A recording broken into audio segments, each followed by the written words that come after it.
भाई मान गए सीएसके को, जितना अच्छा ये लोग आईपीएल में खेलते हैं उतना ही अच्छा इस बार ऑक्शन में खेल के आए हैं। अब ये तो ऑफ कोर्स सी बात है, अच्छा तो करेंगे ही। ऑक्शन में लेटर्स कितने होते हैं? AUCTION,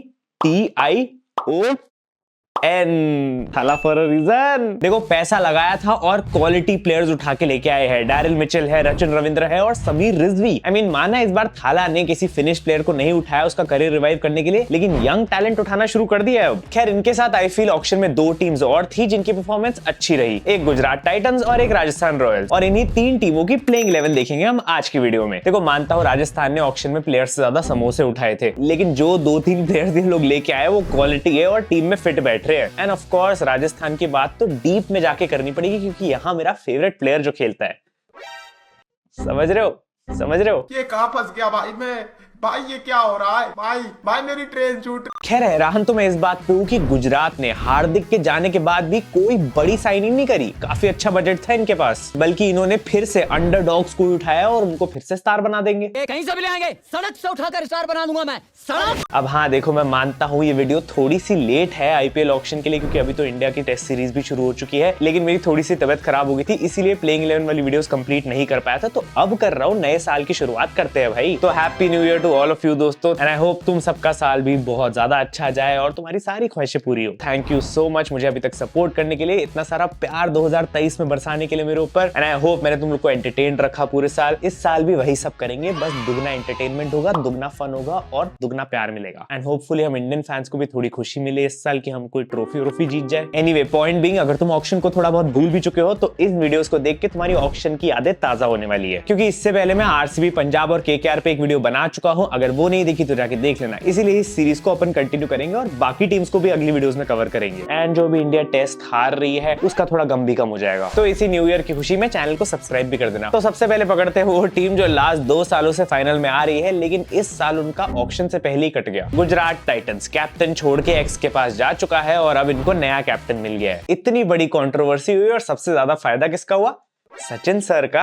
अरे बेटा मुंबई में खेलता है और दामाद गुजरात का कैप्टन है, और क्या चाहिए। खैर देखो ऑन अ सीरियस नोट, मैं मानता हूं इनकी टीम इस साल भी इतनी टैक्टिकली ब्रिलियंट है कि ये टॉप 4 निकाल लेंगे। ओपनिंग पे आ जाते हैं captain Shubman Gill with our forgotten test wicket keeper Wriddhiman Saha, and number 3 संभालने young prodigy upcoming talent Sai Sudharsan. भाई इसने इंडिया साउथ अफ्रीका के ओडीआईज में भी अच्छा परफॉर्म किया था और लास्ट ईयर के फाइनल में अकेले इसी ने रन मारे थे। तो आई थिंक ये साल साई सुदर्शन काफी पिवटल रोल प्ले करने वाला है गुजरात के लिए। हार्दिक को एज अ बैट्समैन रिप्लेस कर रहा है फुल टाइम टीम में अभी। देन नंबर 4 पे मैं खिला रहा हूँ एक्सपीरियंस केन मामा को। तुम चाहे तो मैथ्यू वेड को भी खिला सकते हो, दोनों इक्वली अच्छे प्लेयर्स भी है और अच्छी कैप्टनसी स्किल्स भी रखते हैं जो शुभमन को हेल्प करने वाले ऑन फील्ड। क्योंकि अब इसके बाद शुरू होती है इनकी long list of finishers. Number 5 पे डेविड मिलर, 6 पे शाहरुख खान, 7 पे राहुल तेवतिया और 8 पे राशिद खान। ये चारों के चारों तगड़े हिटर्स है और मिनटों में गेम पलट सकते हैं तुम्हारे लिए। अब बस इन्हीं चारों में थोड़ा सा डिपेंडेबिलिटी और फॉर्म का इशू रहता है, तो आई थिंक यहीं पे अभिनव मनोहर और विजय शंकर जैसे प्लेयर्स को रोटेशन में खिलाया जा सकता है। एज यूजुअल कोई भी बड़े नाम नहीं साइन किए, लेकिन टीम फिर भी सॉलिड लग रही है। इनफैक्ट यहाँ पे झारखंड के विकेटकीपर रॉबिन मिन्स को भी खिलाया जा सकता है, जो कि लेफ्ट हैंडेड एमएस धोनी के नाम से जाने जाते हैं। एंड पेस बॉलिंग की बात करें तो शम्मी और मोहित शर्मा अपनी जगह ले लेते हैं, और डिपेंडिंग ऑन द कंडीशन तुम फॉरेन बॉलर खिला सकते हो। Noor Ahmad for spin, Spencer Johnson for extreme pace and Josh Little for some medium pace. और ये अगर कम था तो इंपैक्ट प्लेयर्स में इनके पास उमेश यादव है, कार्तिक त्यागी है और साई किशोर जैसे बॉलर्स है। बाय द वे इस वीडियो में मैं प्लेइंग 11 बैटिंग फर्स्ट की ही बनाने वाला हूं, तो जो भी इंपैक्ट प्लेयर्स होंगे वो हम बॉलर्स रखने वाले हैं। तो तुम यहाँ पे देख सकते हो भाई 7 जेन्युइन बॉलिंग ऑप्शंस है इनके पास। मान गए भाई, क्या ही क्वालिटी बॉलिंग ऑप्शंस लेके आए ये लोग। आरसीबी देख रहे हो जरा, ऐसे खेलते हैं ऑक्शन में। और अगर इतना सॉलिड बैटिंग लाइनअप हो और इतने सारे ऑप्शंस हो बॉलिंग में, तो हार्दिक पांड्या किसको चाहिए? क्या बात कर रहे हैं? इनकी बेंच स्ट्रेंथ भी टॉप नॉच लग रही है मुझे। तो टॉप 4 तो पक्का है और हो सकता है फाइनल की हैट्रिक भी निकाल ले। और गुजरात फैंस माना तुम्हारी टीम हो गई है, लेकिन वीडियो छोड़ के मत चले जाना, क्योंकि एंड में तुम्हारी टीम की ऑक्शन परफॉर्मेंस को भी रेट करेंगे और सजेस्ट करूंगा कोई ऐसा प्लेयर जो ये लोग उठा सकते हैं मेरे हिसाब से। खैर नेक्स्ट टीम पकड़ते हैं राजस्थान रॉयल्स, क्योंकि सीएसके की बात हम लास्ट में करेंगे, क्योंकि वो हमेशा फर्स्ट तो आते ही है। देखो यार, जिस टीम में लॉर्ड रियान पराग साक्षात हो, उस टीम को किसी और प्लेयर की जरूरत ही नहीं है। मेरे हिसाब से तो इनकी बेस्ट प्लेइंग 11 ये है यार। पर ऑब्वियसली यार ऐसा पॉसिबल नहीं है, तो एक असली वाली टीम देख लेते हैं जो इसके लेवल की नहीं होने वाली। देखो टॉप 3 लास्ट ईयर की तरह सॉलिड है, जॉस, जायसवाल और कैप्टन सैमसन। अब नंबर 4 पे मैं डाल रहा हूँ रिस्क लेके रियान पराग को। देखो 5 सिक्सेस इन एन ओवर का तो नहीं पता, लेकिन ये बंदा फिनिशिंग नहीं कर सकता है, हम देख चुके हैं। तो वो प्रेशर ना डालते हुए आई थिंक एक बेटर रोल दे देना चाहिए जो कि नंबर 4 का रोल है। आई नो थोड़ा रिस्की है रियान जैसे प्लेयर के लिए, लेकिन ये परफेक्ट रोल रहेगा बिकॉज मेरे हिसाब से ये लास्ट चांस होना चाहिए रियान पराग के लिए। अगर इस सीजन भी अच्छा नहीं करता then there is no point in retaining him. Riyan भाई देख रहे हो आप पे पूरा ट्रस्ट लगा रहे हैं यहाँ पे, इस बार फोड़ देना। भाई बंदा आईपीएल में छोड़ के हर एक डोमेस्टिक टूर्नामेंट में फोड़ रहा है, इसका मतलब टैलेंट तो है ना यार। खैर इसी पोजीशन के लिए आई थिंक इन्होंने एक और प्लेयर लिया था ऑक्शन में, शुभम दुबे, जिसको ये स्विच अप करके खिला सकते हैं रियान के साथ रोटेशन में। फिर फिनिशिंग के लिए इनके पास है शिमरॉन हेटमेयर, ध्रुव जुरैल और इनकी marquee signing Rovman Powell. Rovman Powell इनकी टीम में वो बैलेंस लेके आता है एक जेन्युइन हिटर का, जो कि इनके पास अभी कम थे, और साथ ही साथ एक बंदा जो 2 ओवर निकाल सकता है बीच में। तो आई वुड से काफी सोची समझी डिसेंट साइनिंग थी ये। लेकिन फिर भी भाई ये तीनों फिनिशर्स उस बंदे के सामने नहीं है जो नेक्स्ट आने वाला है नंबर 8 पे,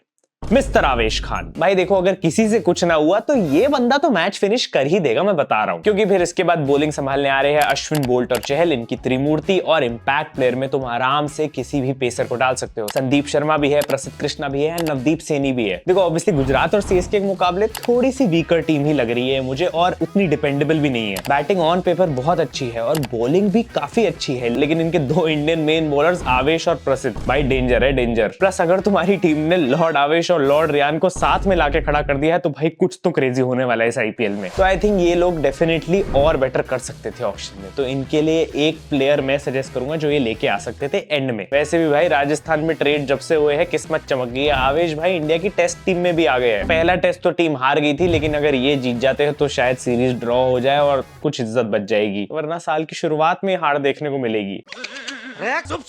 खैर भाई मेरा तो पूरा भरोसा है किंग कोहली और केएल राहुल पे इस सेकंड टेस्ट मैच के लिए। तो दोनों को मैं अपनी फैंटेसी टीम में डाल रहा हूँ। तुम भी क्रिकेट एक्सचेंज फैंटेसी पे अपनी टीम बना सकते हो इस मैच के लिए। क्रिकेट एक्सचेंज फैंटेसी इकलौती फैंटेसी ऐप है जो सिर्फ क्रिकेट लवर्स के लिए, और यहाँ पे कोई और आलतू फालतू स्पोर्ट्स बिल्कुल नहीं होते। यहाँ पे तुम्हारी सारी विनिंग जेन्युइन होती है एंड कोई भी फेक बॉट्स का चक्कर नहीं है, क्योंकि कॉम्पिटिशन काफी जेन्युइन होता है। इसीलिए प्ले स्टोर पे टॉप रेटेड फैंटेसी ऐप है, एकदम अपने टॉप रेटेड चैनल की तरह। देखो मैं ये वाला कॉन्टेस्ट ज्वाइन कर रहा हूँ। विराट कोहली को मैंने कैप्टन बनाया है टीम में और मार्को एंसन को वाइस कैप्टन बना रहा हूँ। अगर ये फिर से विकेट लेता है तो एटलीस्ट अपना फायदा तो हो, और अगर नहीं भी लेता तो अपनी टीम का फायदा हो रहा है। अगर इस कॉन्टेस्ट में मैं हार भी जाता हूँ तो भी विन करके ही निकलूंगा, क्योंकि क्रिकेट एक्सचेंज फैंटेसी पे नो रिस्क मेगा कॉन्टेस्ट होता है जहाँ पे तुम हार ही नहीं सकते हो। जीते तो 1 लाख तक का प्राइस है और हारे तो भी विनिंग्स मिलेंगी तुम्हें। तो डिस्क्रिप्शन वाले लिंक से ऐप को डाउनलोड कर लेना एंड मेरा कोड पाहुल यूज करके साइन अप करोगे, अपनी टीम उतारोगे तो तुम्हें एक्स्ट्रा बोनस मिलेगा। फटाफट से कॉन्टेस्ट ज्वाइन कर लो, बाकी कोई अपडेट्स होंगे मेरे टेलीग्राम पे मिल जाएंगे। फाइनली बात करते हैं सीएसके की प्लेइंग 11 की। देखो भाई ऑनेस्टली बोलूं बहुत मुश्किल लगी भाई इनकी टीम बनाने में, क्योंकि बहुत हॉच पॉच है, बहुत सारे प्लेयर्स है, किसको बिठाऊं किसको खिलाऊं, दिमाग घूम गया मेरा। बट तुम देख लो भाई कुछ तो कुक कर दिया है मैंने। ओपनिंग एकदम लास्ट ईयर की तरह कॉनवे और फ्यूचर कैप्टन गायकवाड़ की है। नंबर 3 में दे रहा हूं रहाणे को, और नंबर 4 पे मैं डाल रहा हूं न्यू कमर समीर रिजवी। भाई वंडर किड लेके आए हैं और इतना महंगा खरीदा है तो डेफिनेटली इसको 7, 8, 10 मैचेस तो खिलाएंगे इस सीजन। एंड अगेन यहाँ पे मिडिल ऑर्डर में इनके पास ऑप्शन है रचिन रविंद्र या मोइन अली को खिलाने के लिए, तो ये लोग आराम से रोटेशन कर सकते हैं यहाँ पे। क्योंकि फिर आ रही है इनकी marquee signing Daryl Mitchell 14 crore, Ben Stokes का रिप्लेसमेंट जो कि इंजर्ड कम और खेलेगा ज्यादा और होपफुली इनके लिए अच्छा ही खेले। फिनिशिंग के लिए इनके पास बिल्कुल कमी नहीं है। शिवम दुबे है, देन जड्डू है, उसके बाद शार्दुल ठाकुर है, उसके बाद दीपक चहर है, और जब पूरी बैटिंग खत्म हो जाएगी तब जाके लास्ट के रन्स मारने आएंगे अपने थाला फॉर अ रीजन। भाई मैं बता रहा हूँ Deepak Chahar is back, Shardul is back. इस बार तो थाला 10 नंबर से कम पे खेलने ही नहीं वाले, वो भी इसलिए क्योंकि 11 पे खीकसाना बच रहा है जो कि प्योर बॉलर ही है। भाई देखो सीरियसली नंबर 10 तक अच्छी खासी बैटिंग है इनके पास, और बेस्ट पार्ट ये है कि अभी तक सिर्फ 3 फॉरनर्स हुए हैं, तो ये किसी भी अपने बेंच पे से फॉरनर को उठा के इंपैक्ट प्लेयर्स में डाल सकते हैं और उसको खिला सकते हैं एज नीडेड। क्योंकि अभी सैंटनर, पथिराना, रचिन रविंद्र, मोइन अली और मुस्तफिजुर रहमान तो यूज ही नहीं हो रखे। क्या सॉलिड बेंच है इनके पास, और इंडियन इंपैक्ट प्लेयर्स की भी कमी नहीं है, जिसमें मुकेश चौधरी, प्रशांत सोलंकी, तुषार देशपांडे, ये सारे टैलेंटेड प्लेयर्स है। भाई थाला किस किस को खिलाएंगे, इतने ज्यादा ऑप्शंस है और इतने अच्छे ऑप्शंस है इनके पास। अब आई नो बहुत सारे सीएसके फैंस की बहुत सारी डिफरेंट वर्जन्स ऑफ प्लेइंग 11 होगी, तो तुम लोग कमेंट्स में मुझे जरूर बताना और बताना कि मेरी प्लेइंग 11 तुम्हें कितनी स्ट्रांग लग रही है और कितनी अच्छी लग रही है। एंड राजस्थान और गुजरात के बारे में भी कमेंट्स में चेंजेस बता सकते हो। अब अगर इन तीनों टीम्स की ऑक्शन परफॉर्मेंसेस को रेट करना चाहूँ तो राजस्थान को मैं सबसे लास्ट पे रखूंगा विद 7 7 on 10। आई फील देखो आवेश Khan was in the best signing in a trade window. ये किसी अच्छे इंडियन पेसर और को ला सकते थे, मे बी कार्तिक त्यागी या फिर even Shardul Thakur. I think वो परफेक्ट बैट था, बल्ला भी घुमा सकता है बंदा, बट पैसा नहीं था तो कहीं ना कहीं मात खा गए। देन आती है गुजरात, जिसको मैं दूंगा एन 8.5 on 10। अंडररेटेड प्लेयर्स उठाया और ये उनको डेफिनेटली स्टार बना देंगे। इवन दो ओमरजाई एक अच्छी साइनिंग थी, बट आई फील ये कोई बिग नेम प्लेयर ला सकते थे जितना इनके पास पैसा था। बट अगेन आशीष नेहरा की स्ट्रैटेजी एकदम अलग ही होती है, तो ज्यादा क्वेश्चन कर नहीं सकते इस चीज को। फाइनली सीएसके, देखो परफेक्ट 10 थोड़ा ज्यादा हो जाएगा तो 9.5 on 10। काफी इंप्रेसिव साइनिंग्स है और भर भर के अच्छी साइनिंग्स है। मैं तो मानता हूँ इस सीजन 2 ही टीम्स ऐसी होने वाली है जिसकी बेंच इतनी स्ट्रांग है कि वो एक और स्ट्रांग टीम बना सकते हैं, और उसमें से एक तो सीएसके है और दूसरी हैदराबाद है। देखो मेरे बस की तो नहीं है इनके लिए कोई प्लेयर सजेस्ट करना, क्योंकि इतना अच्छा खेल के आया है, बट फिर भी मनीष पांडे ले आते तो थोड़ा इंटरेस्टिंग हो जाता। एनीवे, तुम लोग मुझे कमेंट्स में इन तीनों टीम्स पे ओपिनियन जरूर देना, एंड डिस्क्रिप्शन से क्रिकेट एक्सचेंज फैंटेसी को डाउनलोड करना मत भूलना। ये इस सीरीज की सेकंड वीडियो है, इससे पहली वाली वीडियो देखने के लिए यहाँ पे जाके देख सकते हो। Thank you so much for watching, मिलते हैं अगली वीडियो में। Love you all, bye bye and very happy new year to all of you. पापा ये क्या कर रहे हैं? पैकिंग। पैकिंग? हाँ, तू एक काम कर, जल्दी फटाफट तेरे मेरे 3-4 जोड़ी कपड़े ले ले चल। अरे वाह, तो कहाँ जा रहे हैं? अबे हम चल नहीं जा रहे हैं। क्या? हाँ, हम भी वहीं रहेंगे।